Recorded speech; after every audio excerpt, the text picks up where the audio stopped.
ओम शांति।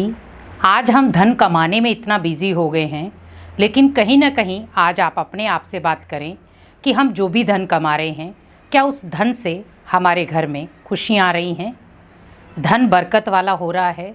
क्योंकि आज भले हम किसी भी तरीके से धन कमा रहे हैं, लेकिन धन में बरकत नहीं हो पा रही, धन हमें खुशियाँ नहीं दे पा रहा, धन हमारे परिवार को एकता में नहीं बांध पा रहा है। और उसका कारण है कहीं ना कहीं धन कमाने का तरीका। आज जिस प्रकार का धन हम कमा रहे हैं, किसी को दुख देकर, किसी को चोट पहुंचाकर, या कई बार हम अपनी इच्छाओं के विरुद्ध भी कई बार चले जाते हैं। हम कहते करना नहीं चाहिए, लेकिन समाज की या संसार की गति को देखते हुए हम ऐसा कर रहे हैं। आप सोचिए, अगर हम संसार को देखकर ही कोई भी कार्य कर रहे हैं, तो संसार में अच्छे व्यक्ति भी हैं जो धन मेहनत से कमा रहे हैं। क्योंकि जो धन आप मेहनत से कमाएंगे उसमें बरकत भी होगी। लेकिन कई बार हम कहते हैं कि धन कमा रहे हैं, मेहनत के साथ भी कमा रहे हैं, उसमें भी बरकत नहीं हो पाती। और उसका कारण है कहीं ना कहीं उस बरकत का ना होने का कारण हमारे मन की स्थिति है। कई बार हम धन कमाते हैं, खुद ही संकल्प क्रिएट करते हैं, मैं इतना धन कमाता हूँ, धन टिकता नहीं है। मैं इतना धन कमाता हूँ, धन मेरे घर में रुकता तक नहीं है। इतना धन कमाता हूँ, लेकिन पर्स में धन टिकता ही नहीं है। हमारे ही संकल्पों का सबसे बड़ा कारण है हमारे धन की कमी। क्योंकि बार बार हम जब नेगेटिव संकल्प दे देते हैं, उन नेगेटिव संकल्पों के कारण कई बार हमारे धन में वृद्धि नहीं हो पाती। जो संकल्प हम चलाएंगे उसी अकॉर्डिंग आपका वो सिस्टम तैयार होता है। आज घर में हम बैठे हैं, बार बार हम किसी दूसरी आत्मा को कह रहे हैं कि मेरे धन में बरकत नहीं होती, मैं इतना धन कमाता हूँ, रुकता नहीं है। अब मान लो इतनी चीज़ें लानी होती हैं, होता ही नहीं है।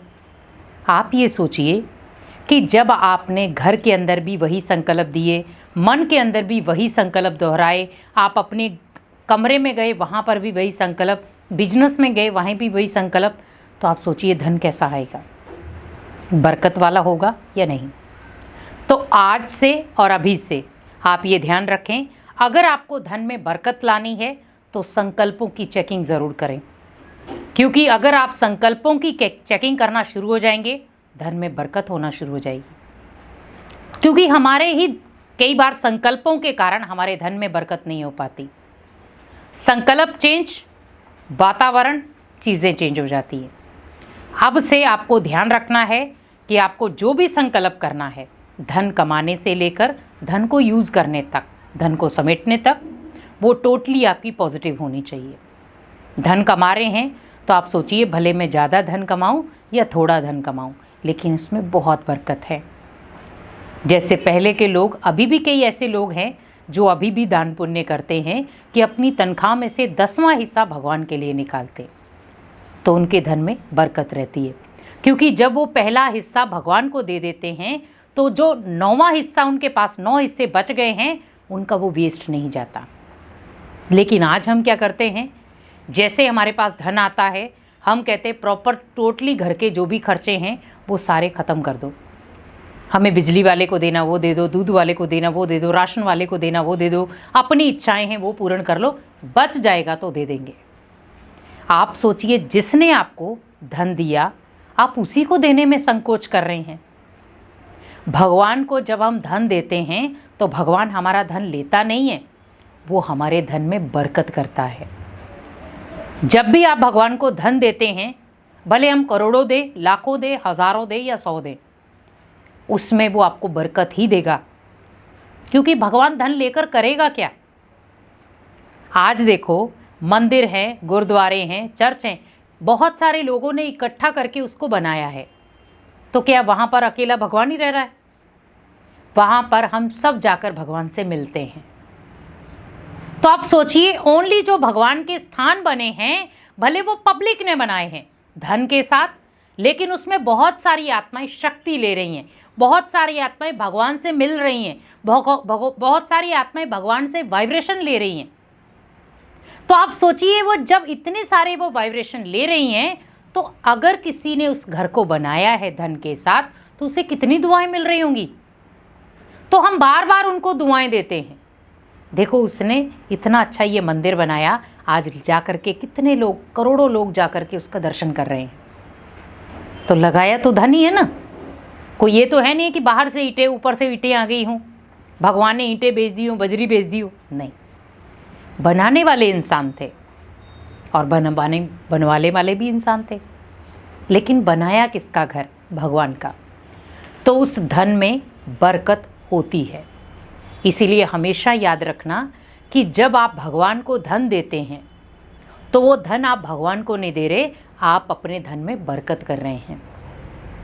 उस धन में बरकत भी हो जाएगी, उस धन में दुआएं भी जुड़ जाएंगी, उस धन में आपको खुशी भी मिलेगी, उस धन से आप अपने हर एक मन की इच्छा को पूरी कर पाएंगे। क्योंकि आज कई बार धन की कमी के कारण हम अपनी इच्छाओं को दबा देते हैं और फिर हम सोचते हैं कि मुझे अपनी इच्छाओं को पूर्ण करना है तो मुझे किसी दूसरे एंगल से धन कमाना पड़ेगा। लेकिन याद रखें, अगर आप दूसरे एंगल से धन कमा रहे हैं तो वो धन आपको सुकून तो देगा, खुशी देगा, लेकिन सदाकाल की नहीं। और अगर आपको सदाकाल की खुशी लेनी है, भरपूर लेनी है, दुआएं लेनी है, तो आप हमेशा याद रखें कि उसमें आपका जो धन कमाने का तरीका है वो बहुत अच्छा होना चाहिए। क्योंकि जब आप धन कमाते हैं उसमें शक्तियाँ भी होती हैं। तो उसी प्रकार सोचें कि हम जो धन कमा रहे हैं वो ओनली ईश्वर के अर्थ होना चाहिए। आप जो भी दान पुण्य कर रहे हैं, कोशिश यही करें कि इसमें निस्वार्थ भावना हो। जब आप कोई भी दान पुण्य करते हैं वो निस्वार्थ भावना वाला होता है तो आपके धन में बरकत 100% होगी। लेकिन अगर थोड़ा सा भी आप दान पुण्य में स्वार्थ भावना ले आते हैं तो आपके धन में बरकत कम हो जाएगी। आप धन कमा रहे हैं, कोशिश करें मुझे दुआएं भी कमानी है, कोशिश करें मुझे उस धन से खुशियां भी कमानी है, लेकिन ओनली अपनी खुशियां नहीं, मुझे परिवार की खुशियां भी चाहिए। क्योंकि धन आप ओनली अपने सुख साधनों को लेने के लिए कमाते हैं। आज कई बार देखो, एक मजदूर है, धन कमाता है, हर एक के धन कमाने का तरीका अलग अलग है। लेकिन आप सोचें कि एक होता है मजबूरी से धन कमाना, एक होता है मेहनत से धन कमाना, और एक होता है बैठकर धन कमाना, जिसको हम कई बार कहते हैं फ्री का धन कमाना।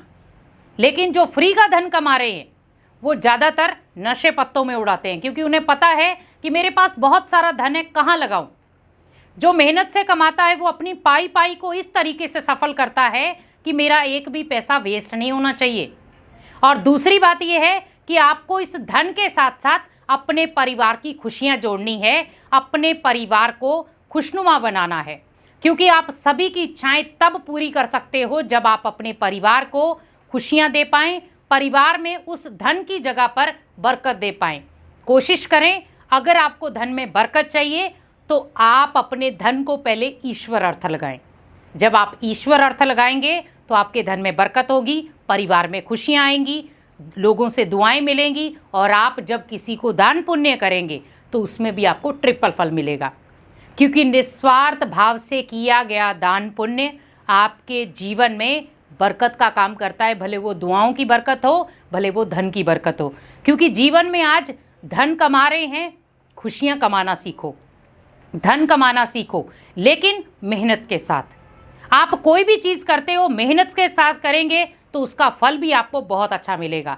लेकिन अगर आप उसमें किसी को दुख देकर धन कमाते हो, किसी को चोट पहुंचाकर धन कमाते हो, किसी को गिराकर धन कमाते हो, ना तो उसमें बरकत है, ना उसमें खुशियां हैं, ना उसमें दुआएं हैं। तो कोशिश करें धन कमाएं, लेकिन खुशियों के साथ और भगवान को डेडिकेट करने के साथ। ओम शांति।